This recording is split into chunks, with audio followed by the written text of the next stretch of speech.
What's up, everybody? Welcome once again to Syracuse Basketball Postgame, presented by Krause Health. My name is Brent Axe. Happy New Year, everybody. First show of 2023. And we got us a nail-biter at the KFC Yum Center. Always one of the funnest arena names to say. And you can't spell survives without SU in this case. I kind of wonder how you guys are going to take this one. A win is a win, especially on the road. Syracuse is 10-5. They've won 7 of 8.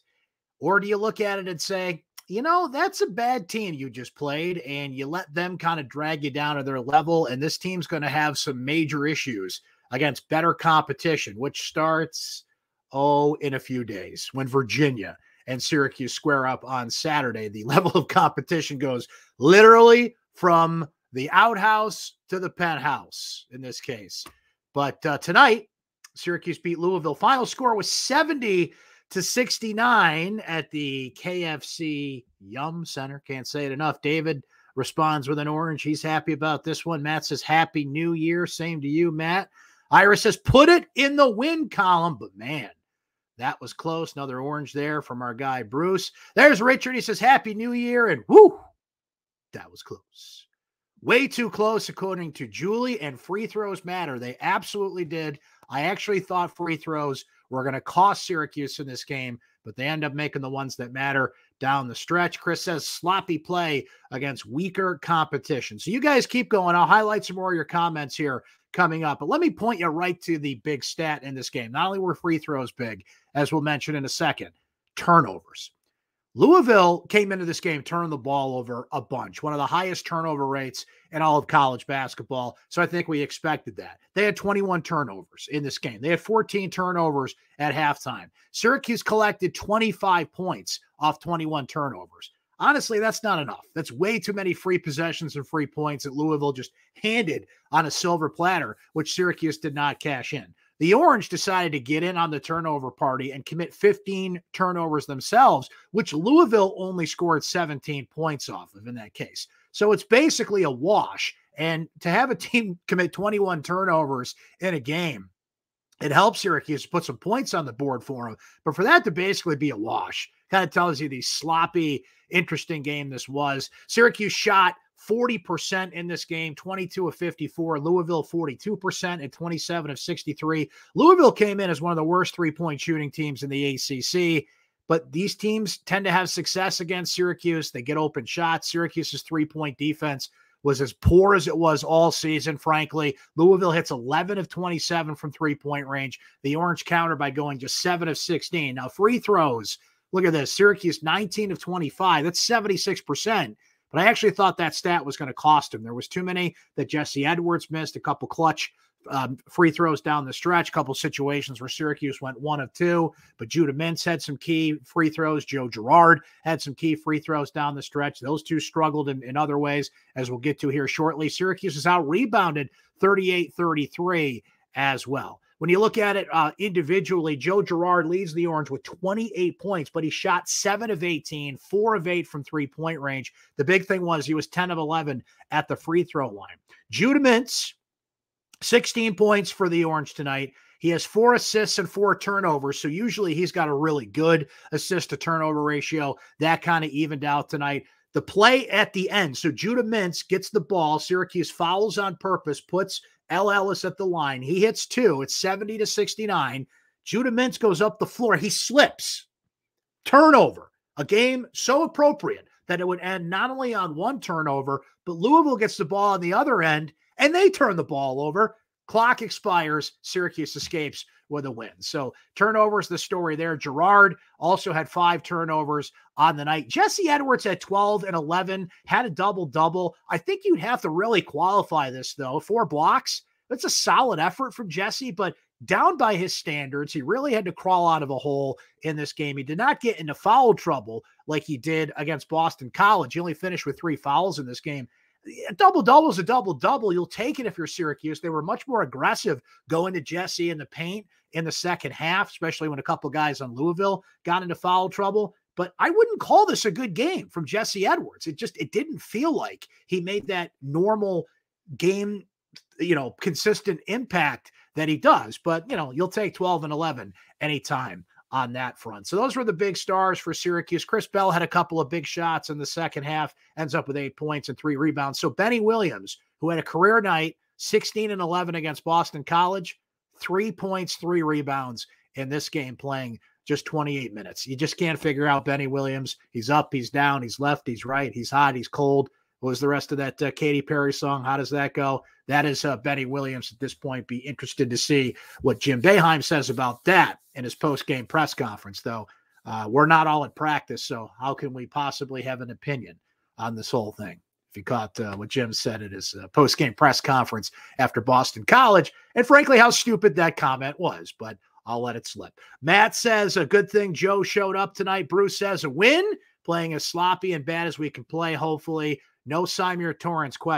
Bruce, where I really question no Symir Torrance is if you're going to foul at the end of the game, which I get the strategy there, put Symir in. He should have been in earlier to calm the waters a little bit when Joe and Judah were kind of all over the place, turnovers and some missed possessions. And we mentioned how big they were down the stretch, so it all evened out. But I don't know why Symir didn't come in. That's what he's there for. Stabilize this team when things get a little wild in the backcourt. He doesn't have to play huge minutes, but at the very least, if you're going to foul down the stretch, do not, and this didn't happen, so it's a what if, but don't send Judah Mintz into overtime with 4 fouls. That made no sense whatsoever when he got Symir sitting there on the bench. So I agree with you there. Michelle says Benny does not look like he's improving every game, but Chris Bell still, or I'm sorry, Benny does look like he's improving every game. Chris Bell still a head scratcher. And Chris Bell was the bigger factor tonight, believe it or not, in this game. Michelle, by and large, you're right. But Benny was the head scratcher tonight, especially after coming off that huge performance over Boston College. I mean, Louisville had a couple of guys in the paint, but it was their three-point shooting that really carried them in this game. It was a physical game. We saw the free throw disparity. Louisville didn't get as many calls as Syracuse. Benny just shies away from contact. Chris Bell just shies away from contact. They're not good against physical teams. You're going to play Virginia on Saturday, who's about as aggressive and physical and taxing as it gets. And you just can't count on Benny Williams in games like that until proven otherwise. And so far, he just doesn't show up against teams that play that way. Dale says the Cardinals, poor team, but they are improving, and they have some players. Still, Syracuse was sloppy and got outplayed. Richard thinks could be a difficult year for this team. When you don't have the players, you just will not win. No amount of coaching will change the outcome in most games. Now, we talk about this and we look at the flaws on this team, and they've won 7 of their last 8. They are 10-5. The issue is the games they're winning are empty calories. They're not giving themselves tournament quality wins, resume building wins. That's going to change on the schedule coming up. Virginia Tech, Notre Dame on the way. Games that matter. Miami's just around the corner, the top team in the ACC. So things are getting juicy on the schedule. Sarah's checking in from Winston-Salem, pulled out a win in a tough place. Don't be fooled by Louisville's record. Those kids played hard. Way to go, Q. Sarah, that's a great point about how Louisville plays. They're just disorganized. They're young. They've got an offensive-minded point guard. Syracuse does as well, but Judah can still, run the offense, defer to Joe at times. Like, he's more of a true point guard in that sense, though he can be offensive-minded. Al Ellis is just like, he's just out there to score. And they have no organization, 21 turnovers. Like, Louisville, I think you're giving them too much credit, guys. It's a bad team. It's a bad team that Syracuse played, and they got handed 21 turnovers, and I say only cashed in 25 points. I mean, they should have cashed in much more than that. With they're still in the Christmas spirit, I guess, giving the ball over as much as they did. Maybe Louisville starts to get it together as it goes here, but as we stand right now, it's a bad team that couldn't find its way out of a paper bag most of the time and played as well as could be against Syracuse tonight. They were due for a good game, I guess. The crowd was into it at the KFC Yum Center. Weird things happen in college basketball. I mean, I can keep going here, but let's not paint Louisville to be something better than they are. They played hard, and they went at it, and they got fueled by the crowd, and they took advantage of some pretty poor defense from Syracuse, particularly on the three-point line. But they're a bad team. Let's not put lipstick on that pig, as they say, right? Mike says, looks like Boeheim is really shortening his bench. I think that will hurt us. It's interesting. As Iris notes, no Copeland along to go with Torrance. Get the Windex. This team is streaky, says Joe. I love those dad jokes. You guys know I love those dad jokes. But, To go back to what we were saying a moment ago here off your comments about the bench, they played 11 guys in the first half against Boston College. And let's see what the breakdown was tonight. If I can count here, beep, beep, beep, 3, 4, 5, 6. Only 9 guys get in tonight. So no Quadir Copeland, who was making a contribution off the bench. Jim Boeheim has talked about how well he's played at practice, but didn't trust him to get out there tonight. Justin Taylor got 21 minutes off the bench. Hema had to come in for a little bit for 8 minutes, but certainly did not go as deep as they did the other night against Boston College. So very interesting observation there. Cardiac Cuse once again, but a good win for the Orange, as Sammy notes there. Jim says Cardinals' second chance points kept it tight, rebounding once again. Rears its ugly head. Let's look at that number, Jim. I'm glad you brought that up because Louisville out-rebounds Syracuse 38-33. Second chance points in favor of Louisville, 19-7. That's pretty significant right there. Joe, as good as he was scoring tonight, he missed a lot of bunnies. You got to deal with Joe's shot selection at times. The guy dropped 28 points, and they needed all 28 of those points. So that's what you have to look at. He was clutch at the free throw line, but you kind of have to deal with the other stuff, like the poor three-point defense, which that's just Joe Girard. He's not a good defender. I'm never going to compliment Joe Girard's defense unless he forces my hand on that and changes my opinion. He had a lot more turnovers than usual, but it's yin and yang, right? There's balance. He scored 28 points, and they needed somebody to try to be the alpha out there. Judah Mintz typically has that mentality, but he was just off in parts of his game, almost cost Syracuse the game at the end there with the turnover. But it was a game full of almost and woulda, coulda, shouldas, but it's going to go in the books as a 70-69 win if you certainly want to look at the bright side of that. There's Martin. Says, my CNY peeps, snowbirds coming down, and we'll be watching as a group in Florida. Like to hear that. Syracuse fans getting together out there a lot on the road. We got Richard checking in from Tennessee. Says Louisville did not play like a 2-win team and never really did against the Orange. They need to mop their floor after Mintz had that spill in the end. Richard, it's interesting you bring that up. A couple people pointed this out on Twitter. There was a lot of slipping going on out there. I don't know if the mop crew had the night off or something, but there was quite a few players slipping and sliding. Louisville, they have a hockey game in that arena or something recently. Suzanne says, hey, the close ones are exciting, right? At the very least, we got a little drama here. You don't have to dip into your shows on the DVR or check out Netflix or something. You got plenty of drama when you watch Syracuse basketball. Brian's in Rochester. Says, bummer, I missed the first 10 minutes. Can you start over? Sorry, Brian, we can't do that. I love your picture there, though. I will put this so you guys can see. There we go. Shout out to DeMar Hamlin. We're thinking about you. We're praying for you.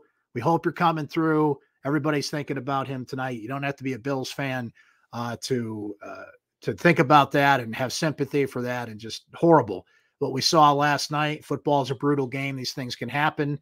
But we're certainly all praying for DeMar Hamlin, his family, the Bills Mafia, everybody out there is thinking about it tonight. So great picture there, Brian. I'm glad we highlighted that. A couple more from you guys here as we go through. Coming hot and heavy. I can barely keep up with you guys. There's our guy Mike checking in from El Paso. Love it. Brian also notes forwards bake 3-point shooters like they're Clay and Stephen Curry. Let's see. Benny's game. Here today, gone tomorrow. That's not going to help. Love Tony checking in from Sacramento. Let's go. Love it. Mike says this team is playing down to their competition. Louisville's just playing bad. See, I'm with you, Mike. I don't want to compliment Louisville more than we should. They played hard. I mean, good for you. You're supposed to play hard, right? What they did well is move the ball, shoot from 3, and overcome their turnovers because Syracuse committed 15 turnovers themselves. And look, this team's won 7 of the last 8. They're 10-5. They're taking care of business. You avoided an embarrassing loss tonight, but these wins don't do anything for you in terms of your tournament resume. If you want to stay in that conversation, that is going to change coming up, though, as we noted, with the tougher games on the slate. So you're kind of in a darned if you do, darned if you don't situation because you can't lose this game, but winning it does nothing for you other than build up, a team's confidence and how you're playing and, the things you have to work on here. And look, college basketball, sports, it's a weird thing. You can't lose to a 2-win team. that has lost 6 games by more than 20 points this year, has been terrible in the ACC, is, man, Louisville is just a mess. It's been a build-up there. They haven't been able to recruit as much and bring in people from the portal, though L. Ellis is a transfer, but he came from a community college. Nothing wrong with that. Community college grad right here. But they haven't been able to get the talent there that you would think, because there was this big fear that Louisville was going to be put on probation by the NCAA. It didn't happen. But that hung over that program for a good 4 or 5 years, because the NCAA moves like that. What movie is that with the sloth? You know, when he works at the DMV, that's how the NCAA moves. So Syracuse certainly knows what that's like. Syracuse got put on probation 2015, couldn't recruit, cut back on recruiting visits. That cuts into what a program can do. Now, they made a Sweet 16 and a Final Four run in that time as well. So, you know, robbing from Peter to pay Paul, I guess. But the threat of what could happen at Louisville really affected recruiting. Kenny Payne comes in, who was part of that 1986 NCAA national championship team. It's going to take him a few years to get Louisville back on track after the damage done by Rick Pitino and company. Down in Louisville, where Rob says this is a matter of Louisville taking steps forward and Syracuse just not play the game they're capable of. Rob, I think it is fully the second part of what you said. I think we're giving Louisville way too much credit. I think Syracuse played the game they can't play. They got lazy. The mistakes, the lack of bench play, a lot of things people are bringing up. I mean, look, they won the game, and you'll take a win on the road every time. But can you beat good teams the way Syracuse played tonight? How they got down by a 17-2 run by Louisville in the first half. Yet another slow start for this team. Guys, good teams will bury you if you keep starting slow, and you've got a great team that you're playing on Saturday. You start slow against Virginia, they won't let you come back. Their style of play does not allow it. So I don't know what's up with that. This team, I don't know, maybe they got to, set the clock ahead or something. I don't know, but they don't start well. They never start well. And that works against bad teams, but it will not work against better teams for the most part that are starting to come on your schedule right around the corner here at this point. Doug says, frustrating part, fouls to give and only taking 1 second off the clock. Great point, Doug. I mean, you're going to do it, but you got to burn some more clock and put in Symir instead of sending Judah Mintz. Potentially, it didn't happen in this case, but sending him to overtime with 4, that just didn't work out. Claire says, agree. We met their level. Let's match Virginia's levels next. That's a lot harder of a task at this point. Jimmy says, let's just expand the tournament to 128. Yeah, why not? Everybody make the tournament. Everybody in the pool. Like when the caddies could go in the pool, in Caddyshack. What did that say? Caddies welcome 1 to 115. Everybody in the pool, right? Leave the baby Ruth out of the pool, though, this time. There was a story about that today. So there's a proposal out there. Division I competition committee is proposing basically that 25% of a team's, how can I phrase this? 25% of teams basically make the postseason in each respective NCAA sport. That would put over 90 teams in the NCAA tournament. Now, they can propose it. The leaders within each individual sport have to approve it.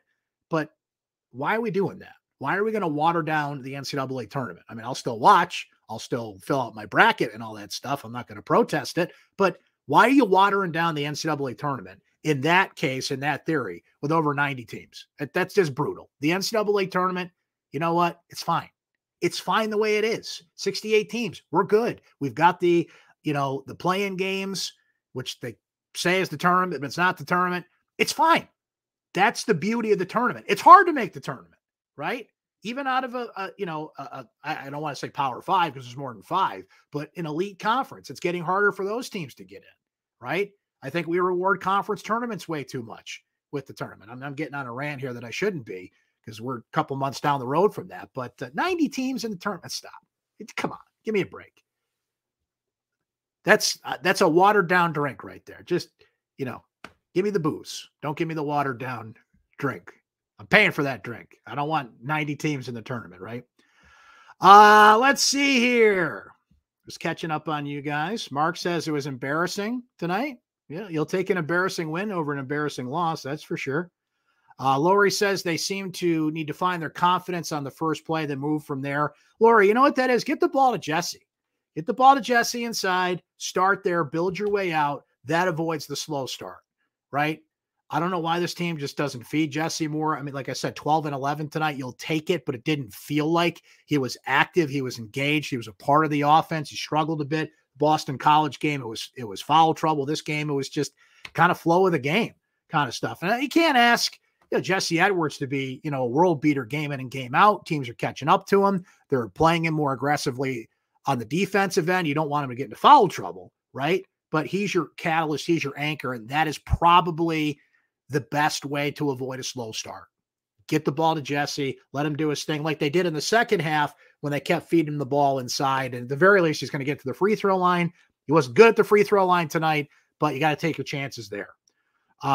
Kyle brings this up. How about Benny going all WWE with the shirt rip?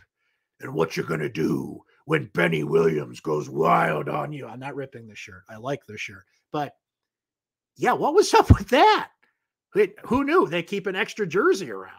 I didn't think they did that. They did. Benny Williams ripped his jersey. Okay. Something new every time. Tony's like, why wasn't Judah driving to the basket more? Tony, I think it was Louisville's physical play, and I think they were boxing him out a little bit. And I love Judah because he'll keep driving. He's got that dog in him, as the kids would say on the internet. He'll just keep coming at you. But I don't think he found the lanes that he usually does there. And see, that's what we were talking about with Jesse. There's a balance when he can drive in and find Jesse. So when Jesse keeps getting the ball, that actually opens things up for Judah too, because the more Jesse gets the ball, the more teams converge on defense, and that opens up Judah to take that lane. I just don't think the lanes were there in this game tonight. Let me go back here. I wanted to highlight this comment about Joe Girard. Where'd it go? You guys are moving so fast, I can't even keep it. Here it is. From Paul, says Girard is the second leading rebounder with 7. Not a good sign for the forwards. Look, I don't know what to say about these forwards anymore. I really don't. I mean, Chris Bell had 8 and 3. He had a couple of big shots in the second half. Benny with 3 and 3 after 16 and 11. He shies away from contact, ripping his jersey, as we said. I don't know what to tell you. These forwards, Jim Boeheim emphatically says at the last press conference, Benny Williams is our best forward. Benny Williams rarely plays like your best forward. It's great that Benny's great at practice. Practice is important. I'm not going to go all Allen Iverson on you here. We're talking about practice, but in the games, as Iverson would say, that I die for out there, in the games that matter, Benny Williams is inconsistent. He shies away from contact. He's not as aggressive at the rim as he needs to be. Look, he is essentially a freshman. Okay, here's where I'll agree with Boeheim. I completely disagree with his dumb take about what he said about practice and people that don't go to games, and just not one of Jim's best moments at the Boston College presser. Here's where I'll agree with Jim, right? He can be their best forward. He does practice well, but he's inconsistent in the games that matter. So the forward position it's unreliable for Syracuse. Like the entire position, you get moments and spots here and there, but everyone who plays that position is at the very least inconsistent, right? Justin Taylor with some quality minutes off the bench, but then next game he'll disappear. Benny is inconsistent. Chris Bell, you're not getting what you need out of a starter in Chris Bell. Here's another thing I'll agree with Boeheim, though. Benny is essentially a freshman. Benny did not play enough last year to really qualify, honestly, as somebody who's a sophomore. He's basically a freshman becoming a sophomore now. If you want to spin it that way, I think he's sort of right about that, but he qualifies as a veteran on this team. And you need a veteran to be aggressive, to get in the paint, and he's got to be more consistent. These are bad teams you're playing, right? Cashed in against BC, Louisville, 3 and 3.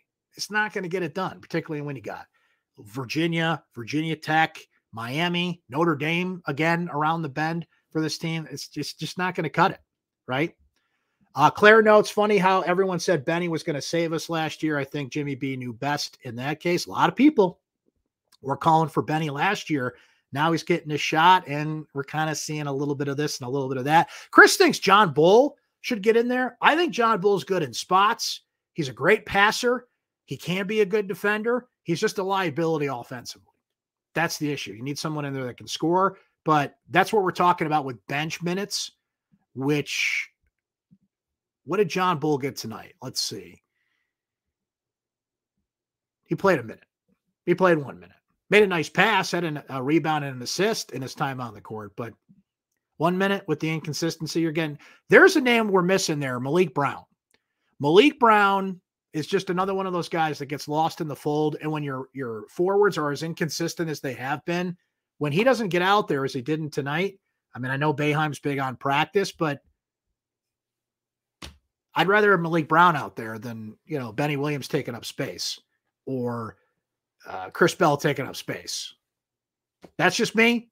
I'm not a Hall of Fame head coach, but you can't just keep riding these guys if they're not contributing, if they're not giving you the effort, if they're not giving you what you need at that position, right? You need grinders in there. At the very least, I know Malik Brown will rebound. He will play his tuchus off, and he will create possessions. In a game where both teams were just giving them away, you need someone that values possessions as a player. He values possessions as a player, right? Mark notes that UVA destroying Pitt right now. There you go. Thinks they're going to crush the Orange coming up on Saturday. I have a hard time disagreeing with that. Quadir's the other guy too, as Michelle notes here, that I don't know. I mean, you can't, I'm trying to think of the right way to put this.